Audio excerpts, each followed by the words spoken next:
misfortune of your birth, Harriet, ought to make you particularly careful as to your associates. You must support your claim to that station. Know you the Martins, Miss Woodhouse, of Abbey Mill Farm?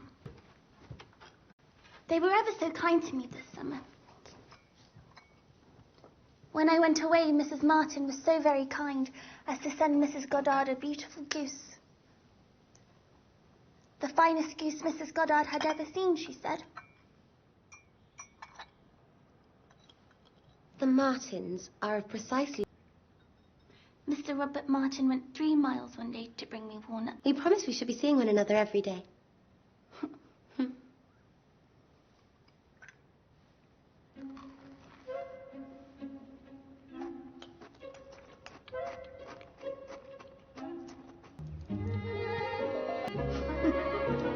And he has his aunt to care. Mr. Elton is such a good-humoured man. So cheerful and obliging and gentle. I think very well of Mr. Elton. I do so wonder, Miss Woodhouse, that you not be going to be married. So charming as you are. Miss Woodhouse, which do you prefer? They are practically an. White is a good deal prettier. Miss Woodhouse. I've been dashed to the sea at once, and actually all but gone. But Mr. Dixon... Heaven forbid that I should ever bore anybody half as much about all the Knightleys together as Miss Bates does about Jane Fairfax. One is sick of the very name, Jane Fairfax. Every letter from her is read 40 times over, and if she does but knit a pair of garters... It is Robert Martin. Well, Miss Woodhouse, is he like what you expected? What do you think of him? I had no right to expect much. And indeed, I did not expect much. To be sure, he's not so genteel as to a real gentleman.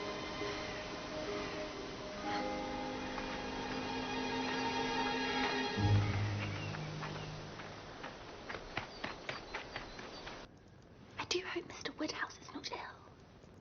Oh, Papa sees Mr. Perry every day. I know I disappoint him awfully. I'm so seldom indisposed. If he does not invent an illness for me, I hardly figure in his letters.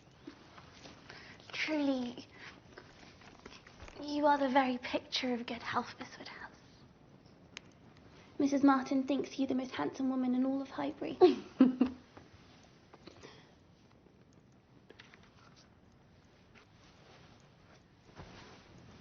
I tell you what Mr. Elton said of you the other day? He called you loveliness itself. It seems to me his manners are rather softer than they used to be. I rather wonder whether he means to ingratiate himself with you.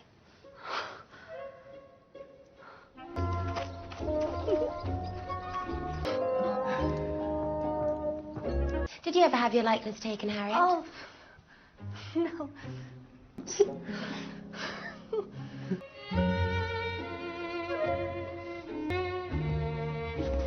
When she came to you, but the attraction with this commission, Miss Woodhouse, and I will ride to London the moment I am asked.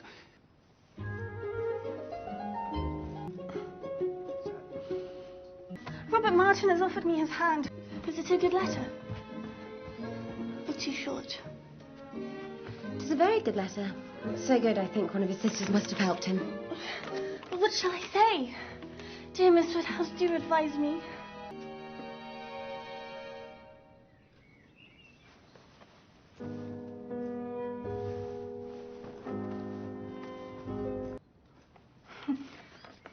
Perhaps it is safer.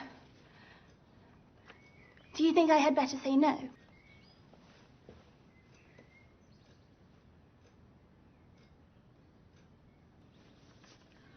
I have now quite determined and really almost made up my mind to refuse Mr. Martin.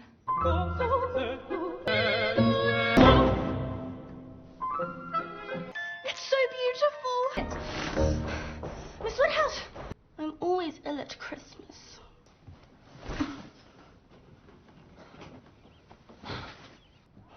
Elton's sermon. His sermon on Christmas Day.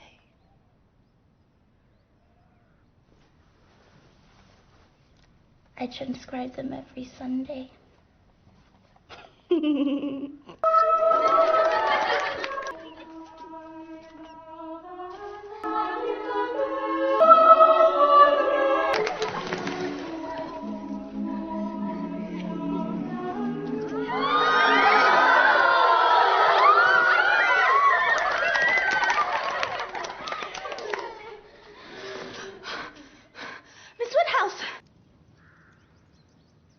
He never loved me. He loved you. Yes. Assured you of his attachments, I contrived his visits to Hartfield. I do not blame you, Miss Woodhouse. I could never have deserved him. And none but so partially. Silly, really.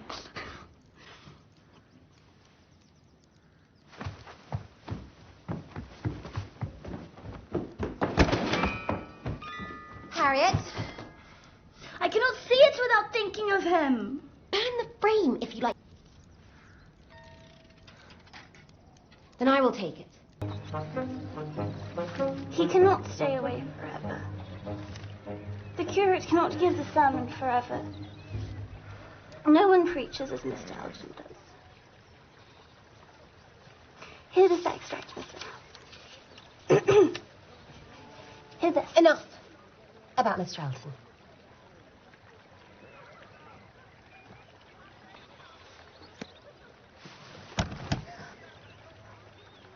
Miss Woodhouse. Miss Smith. And try an air that always agrees with her. Very well. I thank you. And Mrs. Dixon. And Mr. Dixon, the most amiable young man who I still shudder to think what might have, if not for Mr. Dixon, with the waves and the water and the sails.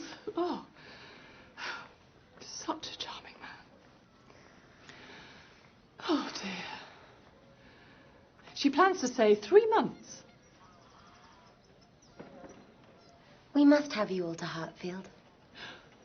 Oh, Mother, do you invited us to Hartfield?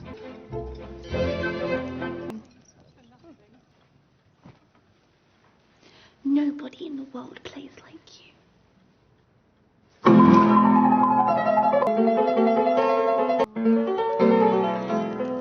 3 months of doing more than I wish and less than I ought.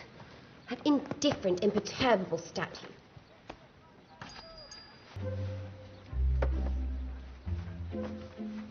I must go.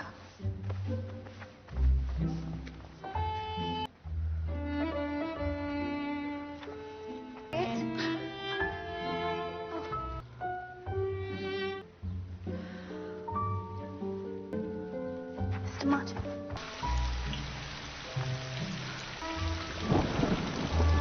You would do better going by Mr. Cole's stables.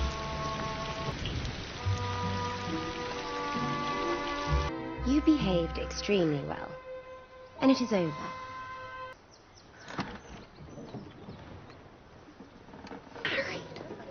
I'll be a long acquaintance who's only been gone 6 weeks. My wife.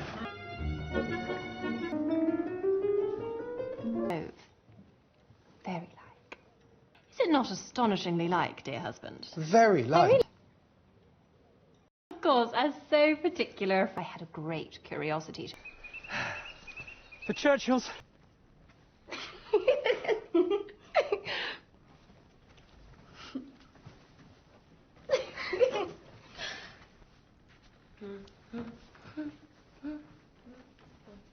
You dance so beautifully.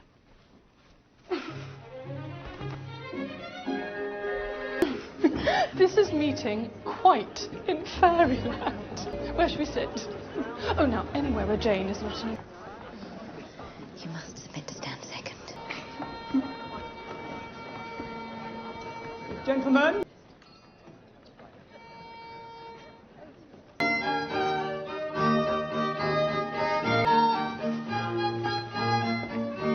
Do you know whom I shall be very glad to see you dancing. Miss Smith?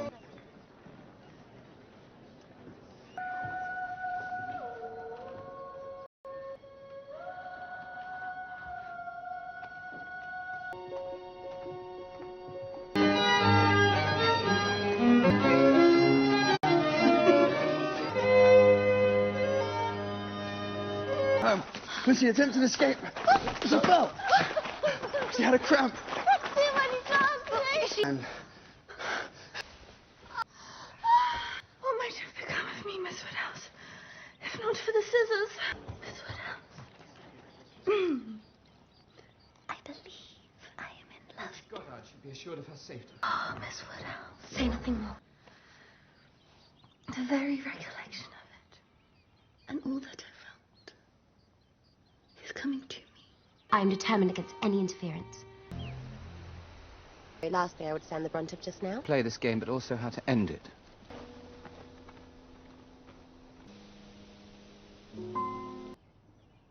But you told me that greater things had happened.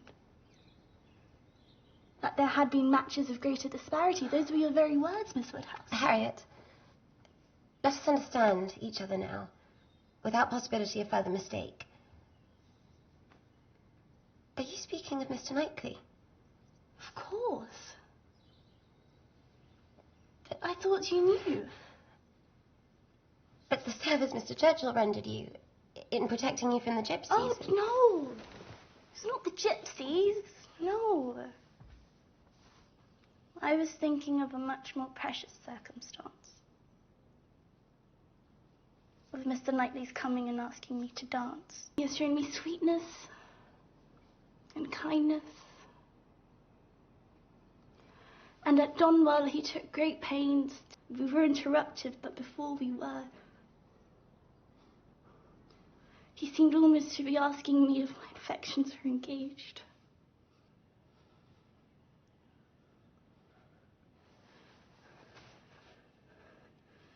You think of Mr. Knightley for yourself. I do not flatter. Harriet?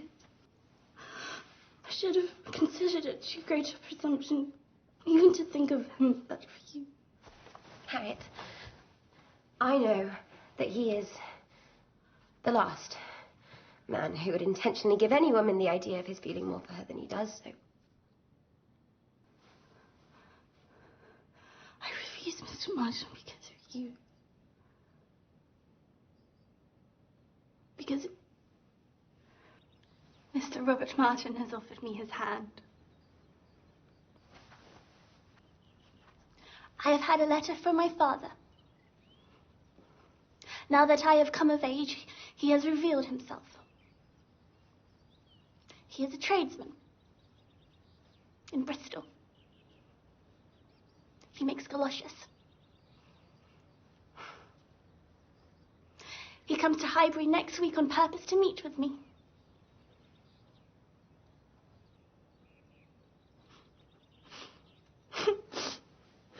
As I was walking along